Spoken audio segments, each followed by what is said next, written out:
So pre-Nazi, why it's been so many different cultures and across time. What about it resonates with the human soul, the human imagination? Yeah, well, I think, first of all, it is a cross, like just the plus sign, extremely satisfying. It connects to the human being at a very, very deep level, because it's kind of experienced as the relationship between verticality and horizontality, right? So just in terms of your experience, difference between the sky and the ground, these are very primordial experiences. And so it's an abstracted version of that.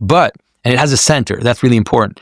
The imagery of the center in human culture, it becomes, in some ways, it's the reference point, right? So you have something that's a reference point, and then you have extensions of that reference point. You have the four directions. You have, however you want to think about it. You can think about yourself. You're standing here. You're the reference point. And then you have in front of you, behind you, left, right. Those are our directionalities, right? So the world is separated into four quadrants like that. But then with the swastika, what it has that's so powerful is that because the cross changes directions, it flips.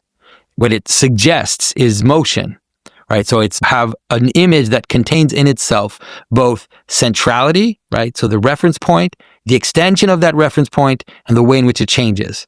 So that's why it's such a cosmic image, because it actually is universal. It has everything in it. For example, like in terms of aesthetics, the swastika is far more powerful than the hammer and sickle, right? The hammer and sickle, they were able to capture something powerful, but the swastika, they basically took, they were smart. They took the oldest image in the world and they tried to co-opt it. Instead of a cross, they made it into an X.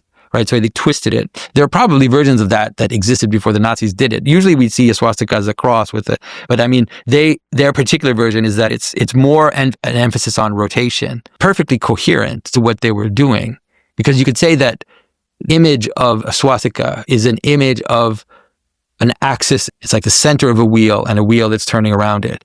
And that's what they were. They were over-emphasis, right? They were a kind of an overemphasis on authority. An overemphasis on centrality. Their sin is the sin of identity. It's pride, right? Pride in the sense of, I think my race is the greatest and I'm willing to do anything in order to assert that. I think that my history is the greatest and I'm willing to assert anything, do anything to assert that. It's like, that's the sin, that's their sin.